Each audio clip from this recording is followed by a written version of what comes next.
prépa-apprentissage, c'est un pré-apprentissage, c'est-à-dire qu'ils intègrent un apprentissage à la fin de la formation.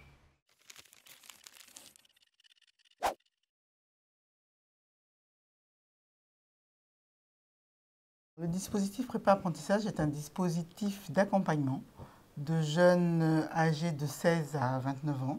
Âgés de 16 à 29 ans, sans diplôme, sans emploi, sans formation et sans stage. Ils sont en rupture avec l'école, ils sont en rupture avec la CAF, avec toutes les institutions de façon générale. L'idée, c'est de les accompagner avec de la remobilisation, avec les méthodes de l'éducation populaire pour leur permettre de rentrer en apprentissage de façon à ce qu'il n'y ait pas de rupture de ce contrat d'apprentissage par la suite. Le public de prépa-apprentissage, on va principalement le trouver auprès de nos partenaires. On va faire des infocalls dans les missions locales. Donc ça nous permet de repérer des jeunes directement. Quand j'ai un jeune qui se présente pour la prépa-apprentissage, qui est intéressé, je prévois avec lui un entretien de prépositionnement pour évaluer sa motivation.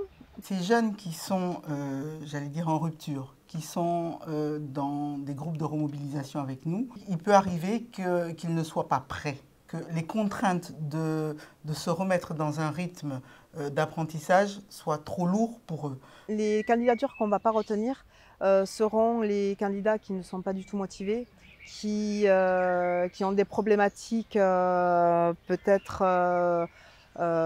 trop importante pour intégrer de suite une prépa apprentissage. Le critère pour moi, c'est le fonctionnement du groupe. Est-ce que le groupe peut avancer ou est-ce que le groupe est freiné par, je dirais, le comportement, les agissements de cet apprenant qui est en rupture, quoi. Je peux proposer en fait de retravailler avec eux, mais pour la session d'après, prochaine, en attendant de lever des freins avec peut-être leur conseiller. Le premier des critères, ça va être la motivation. Alors les contenus, ça va être souvent des techniques recherche d'emploi. C'est-à-dire on va aborder le CV, la lettre de motivation, le pitch, les mails de motivation, avec les trames téléphoniques, c'est-à-dire comment passer la barrière de la secrétaire. Voilà, donc toutes les choses basiques qu'on voit dans les différentes formations. Cependant, nous, dans notre formation aussi, on va porter de la vie en collectivité. Donc on va aborder des thématiques sportives et culturelles pour arriver à vivre en collectivité et apprendre à s'apprendre aussi à se connaître, quoi. Au quotidien, c'est de l'adaptation. Il faut aussi individualiser la formation par rapport aux jeunes. On est amené à faire appel à d'autres professionnels pour des interventions en fonction des thématiques et des besoins du groupe. Par exemple, cette année, ils avaient des questions. Voilà, ils avaient des questions sur les addictions. Du coup, on a fait appel à une association qui est à côté de la Ligue de l'enseignement pour pouvoir justement répondre à toutes ces questions et ces problématiques. On fait en fonction de la demande du groupe.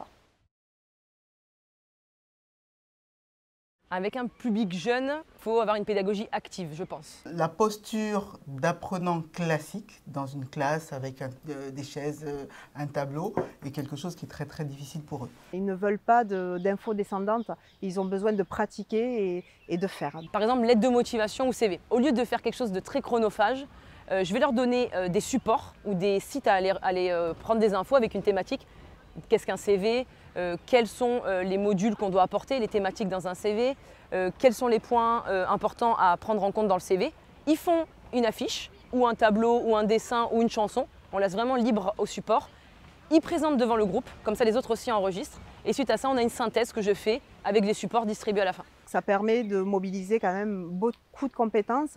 Donc au-delà des compétences techniques, on va travailler la confiance en soi, l'estime, le sens de l'organisation, le sens des priorités aussi. On est là pour accompagner, pour mettre un cadre, bien sûr, mais pour accompagner et être dans la co-construction de tout ce qui va se passer avec nous. On co-construit avec eux une sortie, on co-construit avec eux un atelier, on co-construit avec eux leur projet professionnel et ainsi de suite. Voilà.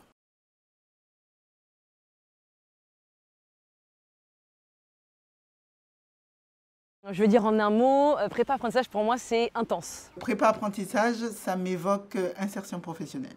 Dès qu'ils sortent de prépa-apprentissage, ils sont en apprentissage, en alternance ou en formation autre. Et quand ensuite ils ont le patron qui les retienne parce que justement ben, ils ont bien travaillé en apprentissage et qu'ils sont embauchés, voilà, c'est notre plus belle satisfaction.